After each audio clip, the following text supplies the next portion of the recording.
Akia Garnett Show. Akia Garnett Show. Another day, here to recreate.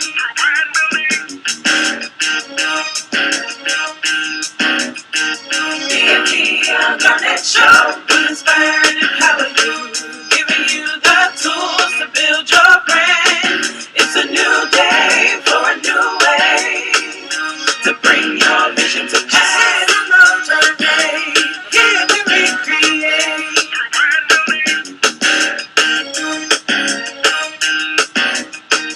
The Akia Garnett Show, teaching strategies that you need, empowering you to succeed. She has a plan to help build your brand. Oh yeah, if you wanna go far, she'll take you from where you are. She's here today, here to recreate. The Akia Garnett Show, inspiration, motivation. The Akia Garnett Show, recreation, information. The Akia Garnett Show, dedication, expectation. The Akia Garnett Show. Hello, hello, hello. This is Akia Garnett, your host for the Akia Garnett Show. The Akia Garnett Show is on Tuesday mornings, every Tuesday, 10 a.m. Eastern Standard on Blog Talk Radio and also on YouTube. You can find out more about the Akia Garnett Show at akiagarnett.com. Welcome to today's episode, this week's episode. I'm so excited to talk about this topic because it's all about time. And I've got a wonderful, wonderful guest who's going to be spending time with us, helping us understand how we can squeeze more minutes and seconds out of each and every day by stopping the things that are wasting our time.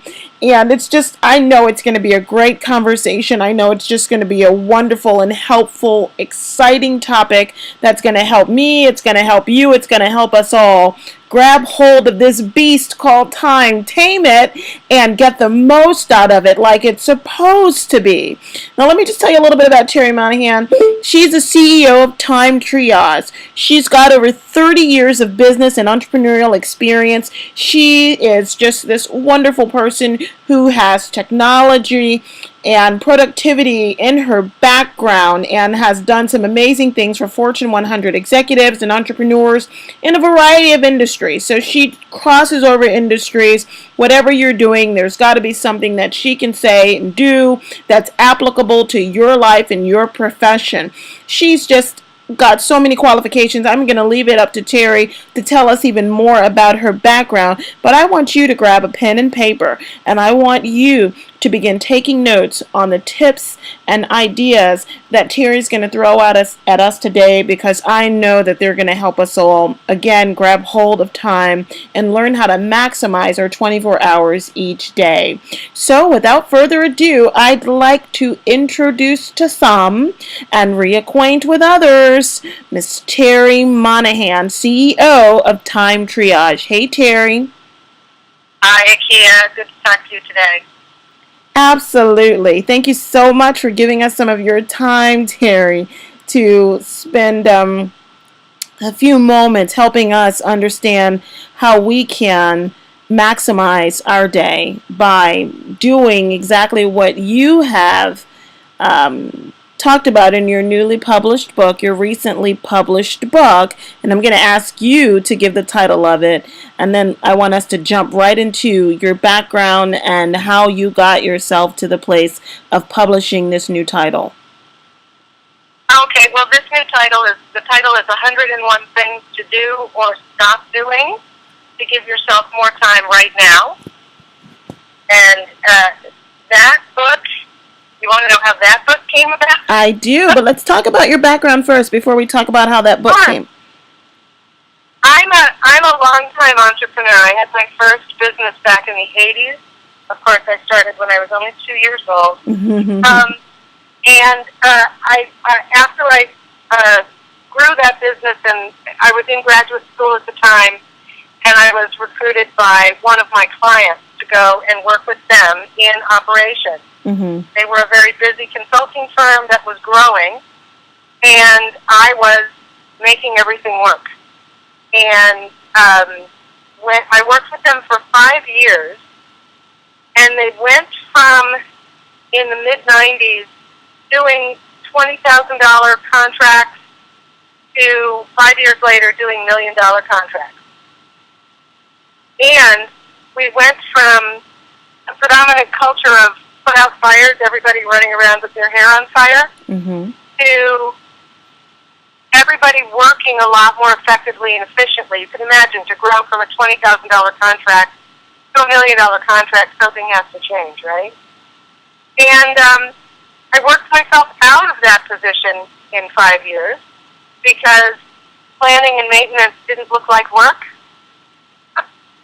Work to them looked like putting out fires, right? So then I went with another firm, again in operations. This time, though, I worked myself out of a job in 18 months. Okay. And I remember thinking, well, in the first case, by the way, 6 weeks after they let me go, they called and said, how do we do this? And I said, well, it was in the manual I left behind. That's how you do it. And they said, okay, we found it. How do we do this? So I said, well, that's in the manual that I left behind. And they said, okay, how do we do this other thing? And I said, well, that's in the manual that I left behind. And they said, but you made it look so easy. And that was, of course, what they were paying me for. So they had to hire 3 people to replace me. The second time, as I said, it only took 18 months to work myself out of a position in operations. It takes a place that was majorly behind on a lot of projects to ahead and just cruising along. And I remember thinking that time, wow, I guess I don't see what I see when I'm looking at something. That's odd, because of course it was so automatic for me to see how things work and how to make things work that I thought everybody could see that. The third position was head of operations in an internet game startup, and I worked myself out of that position in 11 months flat.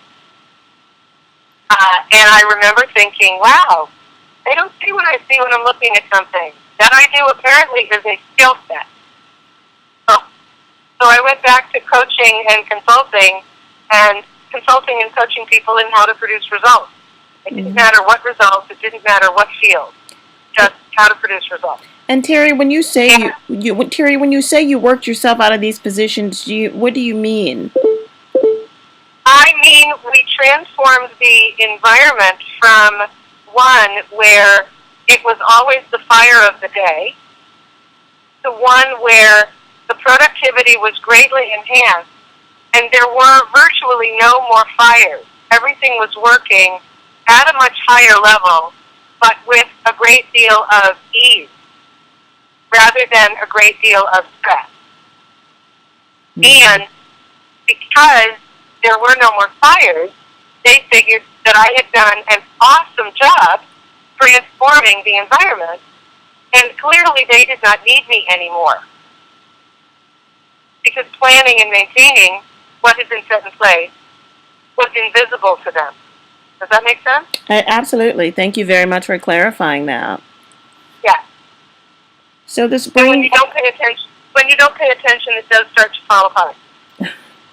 And so this brings us to your recently published title. How did you get to that place? Well, there was a point where on my blog I took on doing a 4-part blog entry that was just a list of 101 things to do or stop doing to give yourself more time. And I was just drawing on 15 years experience consulting and what I had run into both personally and with my clients. And while I was making just this list, I found myself fighting the urge to add my commentary to each and every item on the list. So I made myself finish the blog post, and then I went back and I put in the commentary. I thought through it. I put in the commentary. And then, frankly, I just reordered things and published it, had it published. And Terry, so let me just ask you, when it comes to time and Time Triage, and of course your newly published book, it makes me wonder, what is it about time that has captured your interest over the years and has given you the desire and the will to help people understand it, the power of it, I guess, and manage it? What is it about time in you? Way back in the late 80s and early 90s when I was in graduate school, I was running a company. I was in graduate school, and I was in an extremely demanding leadership program all at the same time, and I had a life. I had clearly had some distinctions in how to design a schedule that could take everything into account without killing me in the process. So it's actually not that I find time all that interesting, because that's only 1% maybe of the consulting that I do, but it's my entry point. Because have you noticed everybody is pretty much criminally overwhelmed and breathless with it? So I found I was having the same conversation at the beginning of every engagement, where I was having to work with my client about their schedule. I was having to have them really look at what was in their schedule and what wasn't in their schedule, and what was working and what wasn't working, and give them some time and space and room to breathe and room to produce results so that we could actually do the work I was hired to do. And over 15 years, I've really identified some key areas where people tend to get overwhelmed. That's great. I would love to know where you found that concentration. Well, there are a number of areas. One area is their strategy. They lose sight of why they're doing what they're doing. They lose sight of what it is they're trying to fulfill. So then it's just task after task after task, after task after task after task, day after day after day, with no end in sight and no point or purpose, or if there is or ever was one, it's lost in the never-ending piles of tasks and things to do. Does that make sense? It does. And do you find, or did you find that these are people who are they're working hard? Are they just are they trying, but are they're just already they're working really hard, and they're even really successful. All the people that I work with are already very successful. They're at the top of their game, and they can see where they want to go. They can see what the next level is, or the next couple of levels that they want to get to. And in many cases, they even know what they have to do to get there, but they know how it all fits together, and they can't see how to make it all work, because it just looks like adding one more thing into an already overflowing schedule. So, which leads me to the other area. Of course, if somebody is dealing with everything that's coming at them from a reactive point of view, then they don't have a schedule. Their schedule seems to be dictated by everybody else and everything else, rather than designed. And I'm a fan of having your schedule designed to take your life into account, to take your job and your accountabilities into account, and to give you room to actually deal with it. Wow. So that's another area people are overwhelmed. There's just the sheer volume of stuff coming at them, and the numbers of interruptions throughout the day. So these distractions, distractions, and these distractions are people welcoming these distractions sometimes, right? Sure, it gives them an excuse to procrastinate, and sometimes makes them feel like they're accomplishing something. But we've all had those days, or sometimes weeks, where we've been crazy busy, And when we look back, we can't actually put our finger on anything of any substance that got accomplished. You know, we may have moved a stack of papers from one side of our office to the other, but we can't point to what got accomplished. So there's no sense of satisfaction in what we're doing, which circles right back to the strategy. We wonder, what is the point? Mm-hmm. And it's just another grind and another grind and another grind, and it leads to people, you know, I'm sure everybody listening wakes up first thing in the morning, pulls up out of bed and goes, oh, yippee, another day. You know, it's more like, oh, gosh, another day. Is it morning already? You know, that's why we keep hitting the snooze alarm, right? Mm-hmm. Yep. So, yeah, so that's another area that people get overwhelmed with. And, you know, it leads me right into the whole thing of interruptions. The statistics on interruptions are pretty scary. We're going to be interrupted if we don't do anything about it, right? We are going to get interrupted at least once every 6 minutes all day long. Oh, my gosh. And it's going to take us 10 to 15 minutes to bring our focus back to what we were working on, if we can even remember what it was. Wow. Now, I am sick and twisted, and there's something about that just doesn't quite fit for me. Think about it. If you're going to be interrupted every 6 minutes, but it's going to take 10 to 15 minutes to bring your focus back. Sure. You're going to be interrupted again and again and again before you can ever bring your focus back. So pretty much, the first interruption can derail your entire day. Yeah. Mm-hmm. And we've all had that, right? Yep. We've all had that happen. Yeah. And what are some examples of interruptions? The phone ringing, a text coming in, your computer beeping that you have a new piece of mail, somebody walking into your office, stopping to read an email and following a link and following another link and following another link down a rabbit hole, and you look up, you start that process at 9 in the morning, you look up at 3 o'clock and you haven't had lunch. Nor have you done anything else, but one of the biggest interruptions, honest to God, is email. And the way people are dealing with their email, as if it were some form of instant message. Same thing with incoming texts and incoming phone calls. I mean, honestly, I don't answer incoming phone calls unless it's a scheduled call. Well, you know, that's I really like that you said that, and I want to kind of backtrack to something you mentioned earlier, which was, I think you said schedule by design. Yes. And can you just talk a little about that? What does that mean? Is it just kind of in your planner, like Covey, has done over the years, or are you talking about something even more detailed? Well, we use the tools that people use, whether it's your paper planner or your computer or computer calendar or whatever. I don't advocate any one tool over any other tool. I'm a fan of one you're going to use. But I walk my clients through a process where we really look at everything that is important in their life. And we look at, where does that live in their schedule?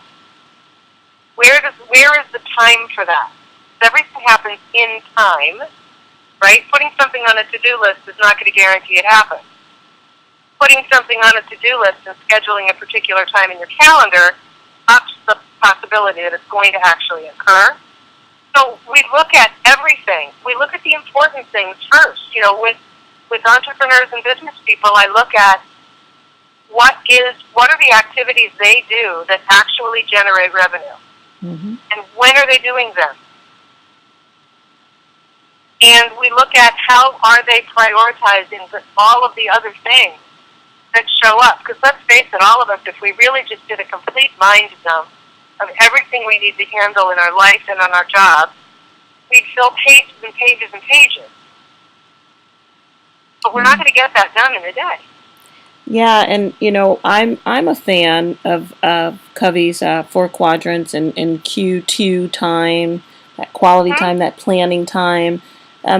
How do you feel or what have you seen in terms of productivity and the way in which we can break up our day and the activities that we can do throughout each day? Because, as you said, you don't answer calls that aren't scheduled. I've seen people take a variety of paths. Some people will schedule times to open their email, so they will only open it from 9 till 10 a.m. and then they'll check it again in the evenings.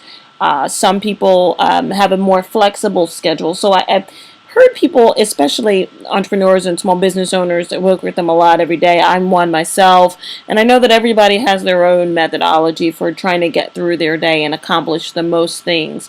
But what have you seen, and what have you, I guess, what have you done to help people really create that maximization around revenue generating activities during the day versus just this busy work? Yes, it's a great question. The first thing is there is no one-size-fits-all solution. There's no one solution that's going to work for everybody across the board. Mm-hmm. We've all heard people say, don't check your email first thing in the morning. And for some people that works, for some people that doesn't work. It depends on what your rules are for yourself in checking your email. I heard Brendan Bouchard say that your email inbox is a perfectly organized collection of everybody else's agenda. Yes, I love that one. So for example, when he checks his email first thing in the morning, he's looking for specifically, if he's expecting a response from someone, he's only looking to see if he has a response he's expecting from that person. If he doesn't have the response, he shoots them an email reminder. He shuts his email down because everything else can wait. He's now going to work on his agenda. Right? I know when I check mine, I have a particular process for how I sort through everything that lands in my inbox. Mm-hmm. I'm not trying to do work while I'm sorting my email. I'm just sorting it into what's the next thing that has to happen with it, and then I'm going back to work. Wow. Because I'm not working when I'm doing my email. Wow. I'm just I think that's eye-opening in itself. I think that a lot of people probably feel as if going through their inbox is work, and they're working from that each day. Well, that leads to a lot of people working in a very reactive mode, because an email comes in and you immediately respond to it, or you stop whatever you were doing and you deal with it. When it's not an emergency, it's not something that needs to be dealt with in the moment. It's something that could wait. Mm-hmm. So when we were talking about a design schedule, so I do have my clients identify what are the highest priority activities that they need to do, and we usually get those blocked into their calendar. For most people, it's early in the day when they are the most fresh. That does not apply to night owls. For them, it might be later in the day. Yep. Mm-hmm. But for most people, it's early in the day, where they'll work on their highest priority items first thing, and then leave the lower priority, lower energy items and tasks for later in the day. You don't want to use up your bandwidth on administrivia. Yeah. And that's like rearranging deck chairs on the Titanic. And you're moving things around, but it's not accomplishing anything. Precisely. And my question is, have you seen results as a result of people rearranging their schedule and focusing on those revenue generating activities? Have you seen increased efficiencies not only in time saved, but also in revenue earned? Yes, unequivocally, yes. Mm-hmm. First, one of my processes opens up at least 2 hours every day that they can use to just focus on their highest priority, and as a result of just that little bit of focus. So, I'm not making them focus on their highest priority for 8 hours a day. None of us have the capacity for that. But just focusing on it for small periods of time. Most of my clients, well, let me give you one example. I've worked with a realtor since 2008. She hired me when the market tanked. She was already a bit of a phenomenon. She had done about $20 million the year before in transactions, so no slouch. She said that she thought doing 80% of that in 2008 would be a reasonable goal given the state of the market and the state of the economy. And I said, okay, fine. What are you on track to do right now? And this was April of that year. She said, I'm on track to do 18 million. I said, why am I here? And she said, what do you mean? I said, you don't need to pay me to do what you're already going to do. Why am I here? And she said, okay, I don't really care about the state of the market or the state of the economy. I want to do my best year. I said, all right, let's do that. So she was on track to do 18 million. We closed the year at 23 million. Wow. Mm-hmm. In a recession. The next year she did 24 million. The year after that she did 30, and then 31, and then 46 on a target of 40, and then 50 and 51. And so she's had 6 years straight increasing results in a recession when everybody else was having a conversation about how hard real estate was and how awful the economy was and how lousy the market was and just how hard it was. Yeah. And I will tell you, she's far less stressed now than she was then. But we got her focused on the things that make the biggest difference in her business, which for her was developing relationships with clients, vendors, prospects, and referral sources, negotiating contracts for her clients, and playing with her kids. That is so great to hear. I mean, that's what I call results. Continuous. And almost the first thing we did with her schedule, Mm-hmm. we had her take Sundays off. Wow. That's great. So she gained a whole day of quality time opportunity. That's awesome. That's great. And last year, actually, she also took altogether about 6 weeks of vacation. Oh my gosh. Completely unplugged. Wow. And her business still grew.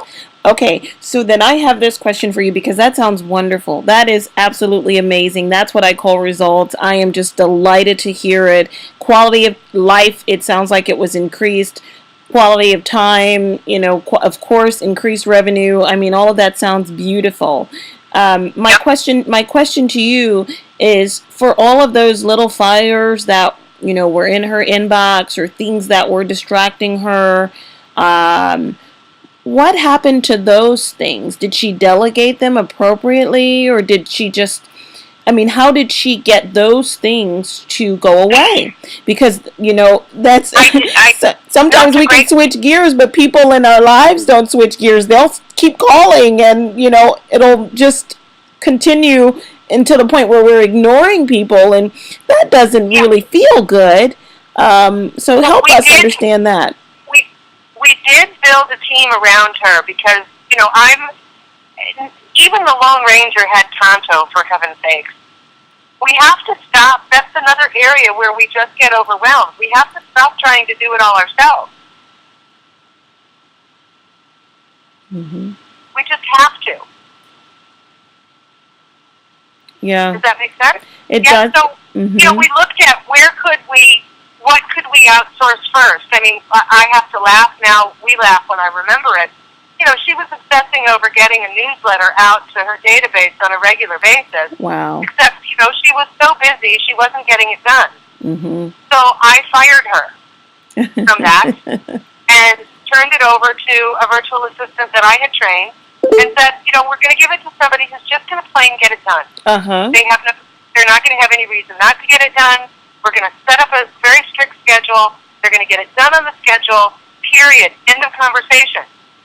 You're not doing it anymore because you suck at that job. It's not your job. So I did make her stop doing everybody else's job, and slowly, we looked at what was the next thing that was needed, and we put in structures to support her. Wow. So that she could do what she does brilliantly. And honestly, that's what happens with almost everybody I work with. We have to stop. Just stop. That's one of the things we have to stop doing. We have to stop doing everybody else's job.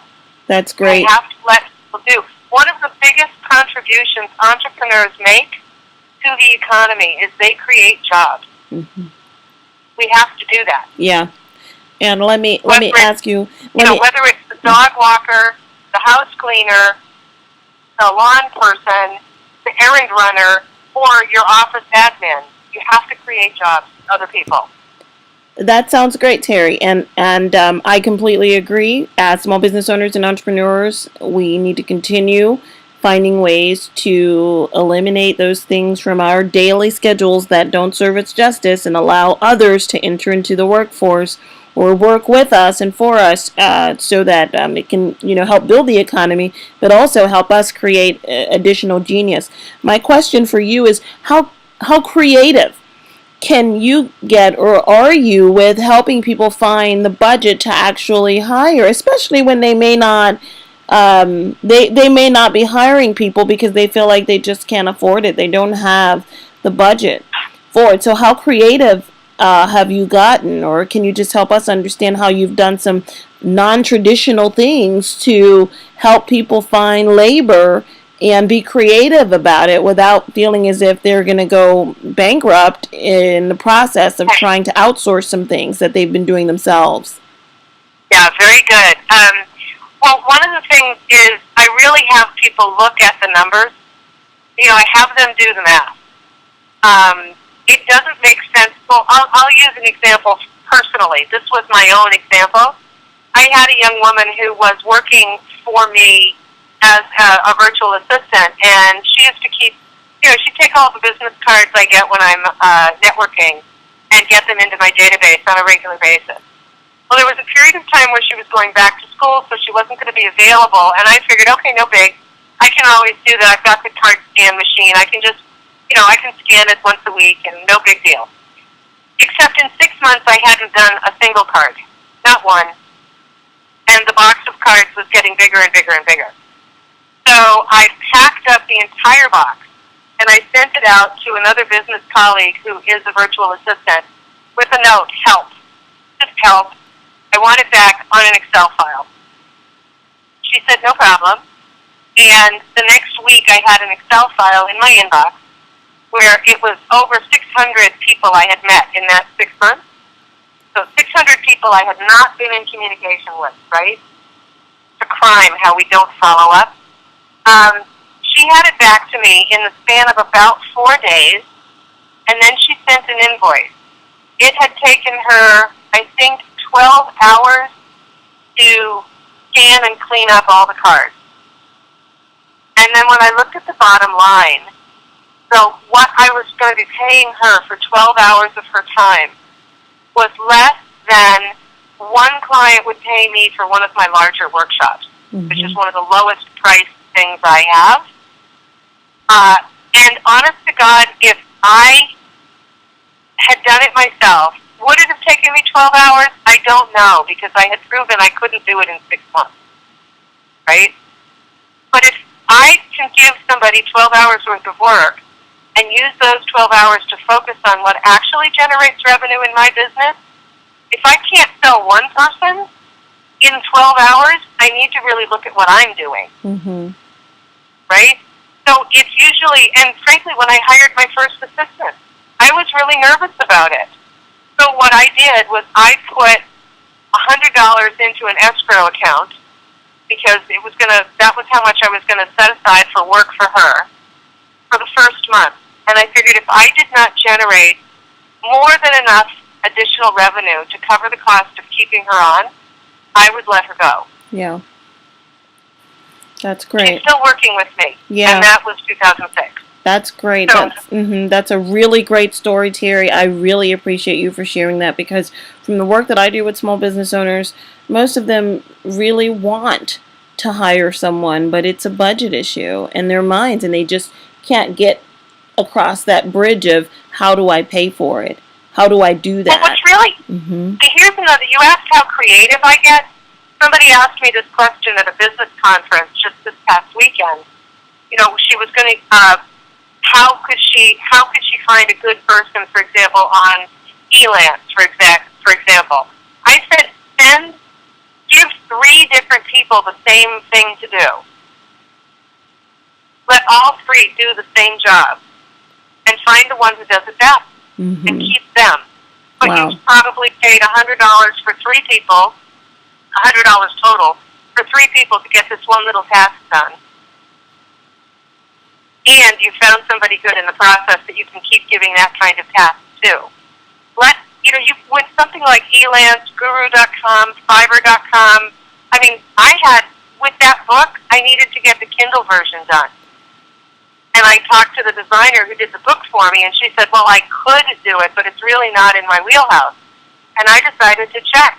I got the Kindle version of the book done in 3 days for $20 on Fiverr.com. Yep. Yeah. It's a lifesaver. But it's just being aware that there are those resources out there. TaskRabbit for running errands.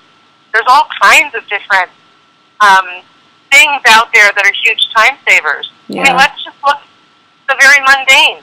How many people of the people listening actually order their groceries online and have them delivered? When you think of the amount of time it takes you to schlep to the store, go around the store, load everything back, bring everything back up, and if you're shopping with kids, it's 3 times as long and much more stressful, whereas you could spend 15 minutes online, put in your entire order, pay for it, and the next day it'll be delivered for an $8 fee right to your front door at a time you specify.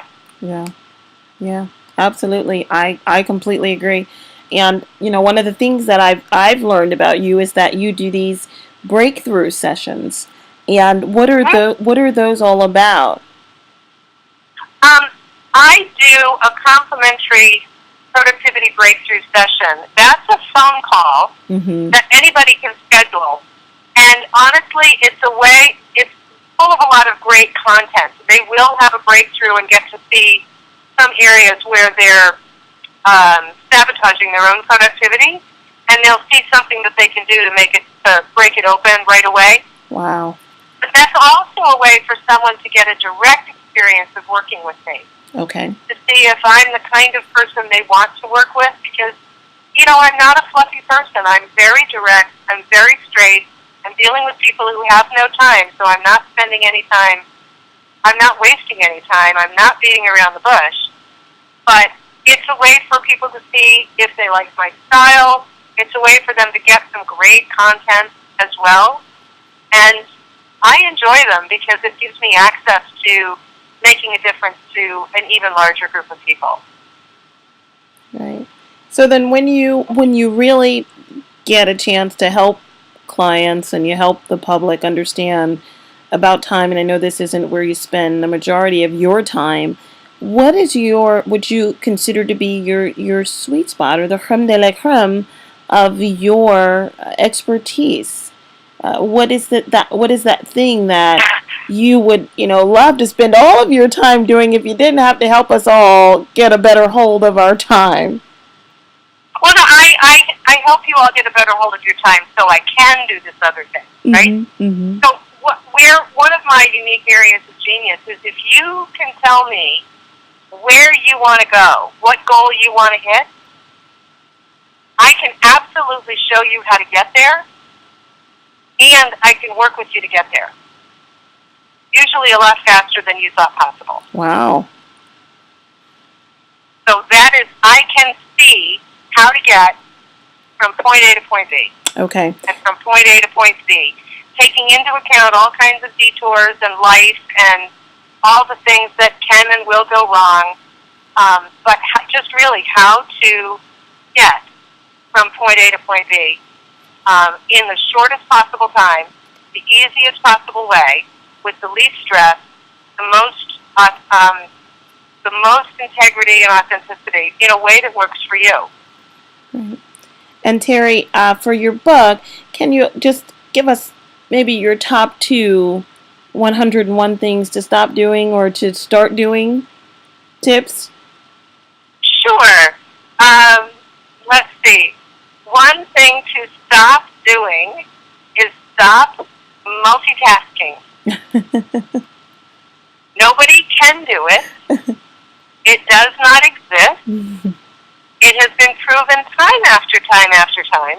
It's also now proven by neuroscience that what you're really doing is switching from one to the other, to the other, to the other, to the other. Yes.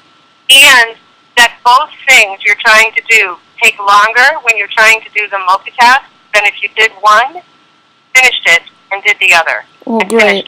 Well, I hope you're taking notes, audience. So stop multitasking is what Terry has said. Okay, and what's your next one, Terry?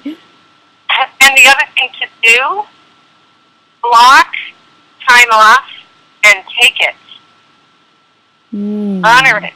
Choose a time you stopped your work for the day. Have a day off every week. Take a vacation. Wow. Take breaks throughout the day.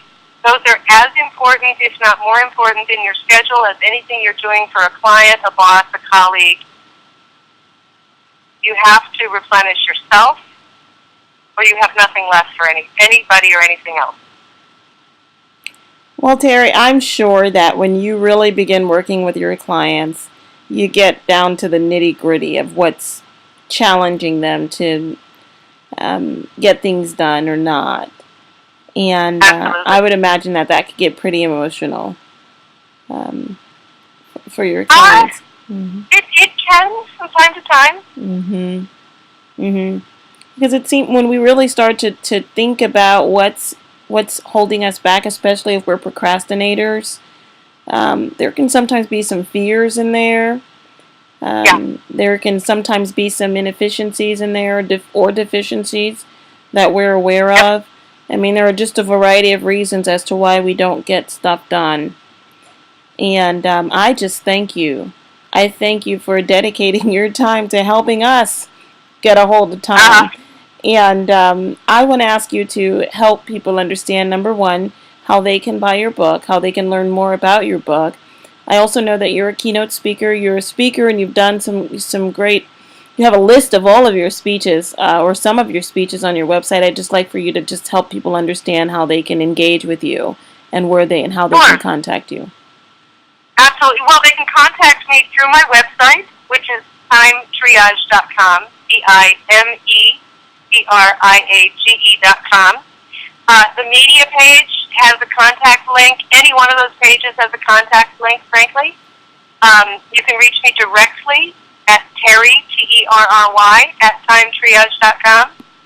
And, if you want to reach out for speaking gig, reach me directly or go through a link on the media page. There's information. The book, let's see.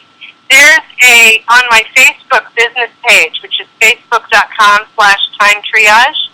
There's a Buy My Book button, and that takes you to a book, to a page that has the 101 Things book, and it also has another book that I contributed a chapter to. And there are purchasing links right there. That's the way to get it at the moment. Great. Awesome. Yep.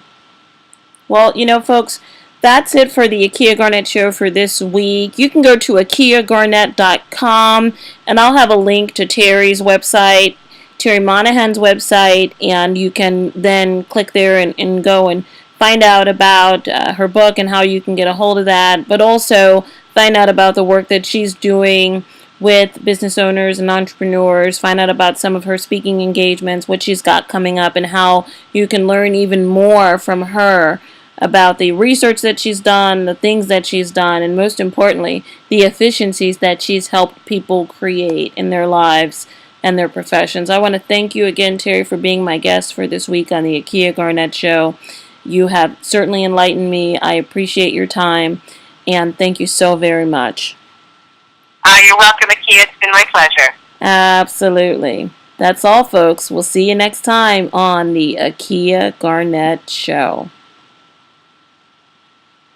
The Akia Garnett Show. The Akia Garnett Show. Here to recreate.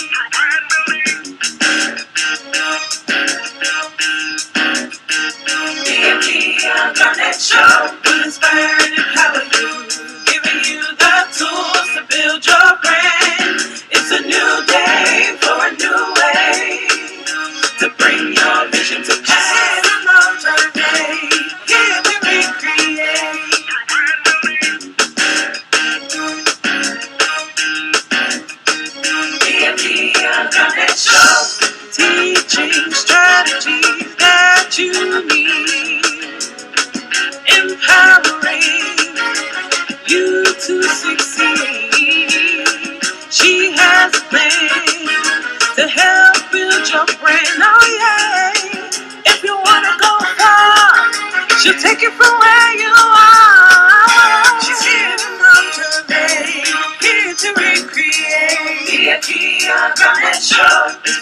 inspiration, motivation. The Akia Garnett Show. Recreation, information. The Akia Garnett Show. Dedication, expectation. The Akia Garnett Show.